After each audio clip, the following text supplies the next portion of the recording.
ورحمة الله وبركاته. ازيك يا حبيبي؟ ان شاء الله تكونوا بخير. انا اسفة، انا طبعا كنت ملخومة في فرح بنتي، ان انا بقالي دلوقتي اكتر من 25 يوم ما نزلتش حاجة عشان كنت ملخومة في فرح بنتي. عقبال عندكم كلكم يا رب، لما ربنا يفرحكم باولادكم جميعا ان شاء الله بنجاحهم وجوازهم ان شاء الله.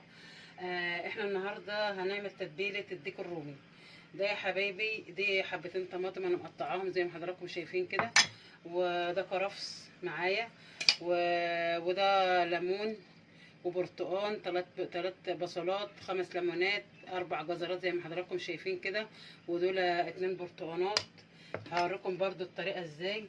وده 7 بهارات، معلقة صغيرة 7 بهارات، وده زعتر معلقة صغيرة، ومعلقتين بودرة بصل، ومعلقة بودرة ثوم، ومعلقتين فراخ مشوية، ومعلقتين توابل شاورما، ومعلقة ملح على حسب يعني ما هحط منها. لو حبيت لو عايز التاني هزود، ما عايزتش تاني خلاص.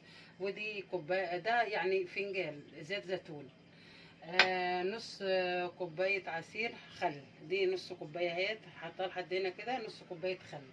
هوريكم برضو طريقة الاستعمال معايا. التتبيلة بتاعتي دي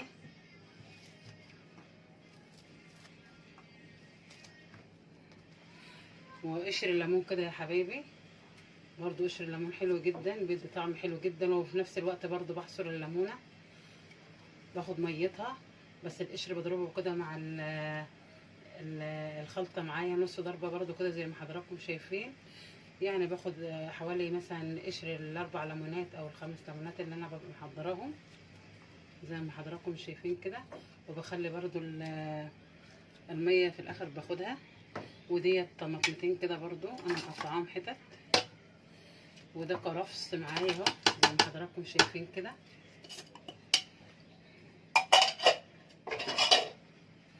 وده البصل بتاعي 3 بصلات برضو كده. الخلطة دي يا حبايبي انا بضربها وبحط منها في قلب الديك الرومي، وبحط منها تحت الديك كده، وانا بعد ما بحط التتبيله بتاعتي بحط عليها الديك الرومي. هوريكم برضو واحده واحده معايا كده. انا بقطع الجزر اهو زي ما حضراتكم شايفين كده يا حبايبي، زي ما حضراتكم شايفين كده.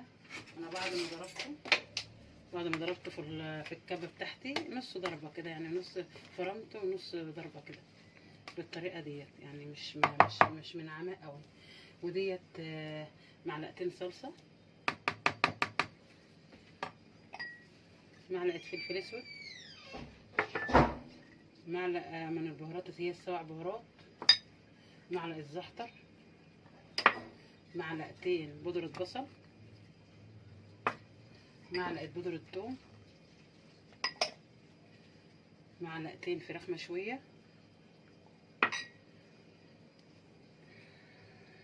معلقه ملح،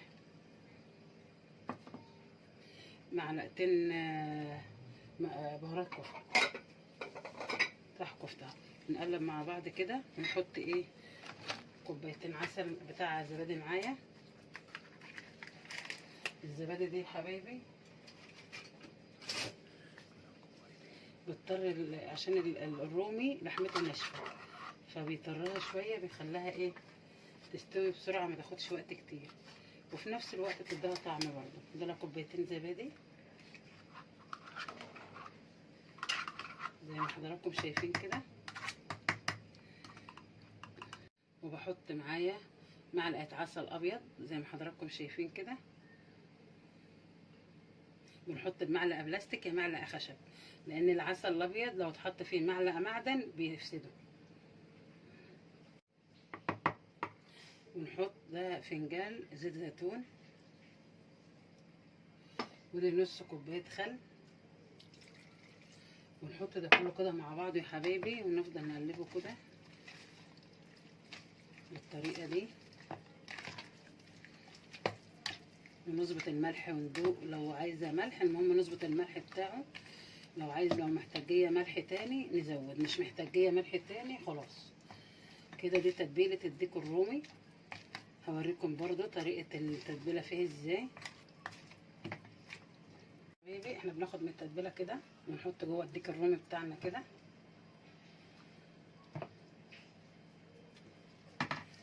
ونحاول كده بايدنا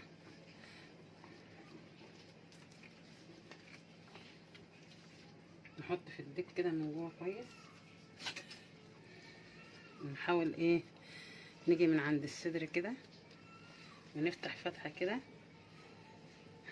عشان ايه، عشان يتبل معانا.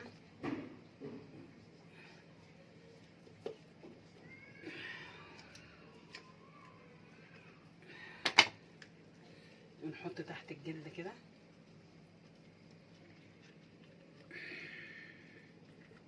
زي ما حضراتكم شايفين كده.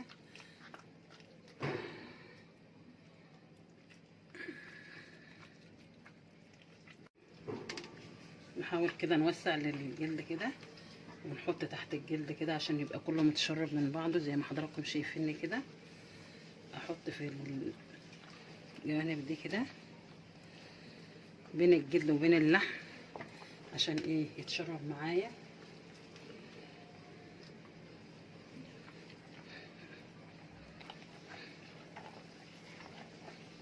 حته الجلد اللي انا فتحتها من هنا ديت وحشت منها تحت الجلد برجع اقفلها كده بالخله زي ما حضراتكم شايفين كده اهو. بقفل كده بالخله الفتحه اللي انا فتحتها علشان خاطر ايه الحشوه ما تطلعش منها، يقوم الديك وهو بيستوي يشرب من التتبيله اللي هي تحت الجلد دي.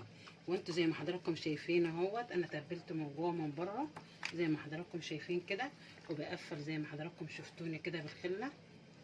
قطعت ايه طماطم، يعني طماطمايه كبيره مع بصلتين مع وحطيت ورق روري وحطيت ملح معايا تبلتهم يعني، وحطيت كده في الصينيه تحت من تحت علشان لما يجي يستوي يبقى في حاجه تحتيه يستوي عليها زي ما حضراتكم شايفين كده. ده قطعتهم في الاخر خالص وحطيتهم في الصينيه بتاعتي قبل ما احط الديك الرومي فيه كده يا حبايبي. بعد ما حشينا الديك الرومي من التتبيله تحت الجلد كله كده مليته وقفلت بالخله بتاعتي وحطيت برده من فوق كده زي ما حضراتكم شايفين، وكده مش فاضل الا على التحمير بس.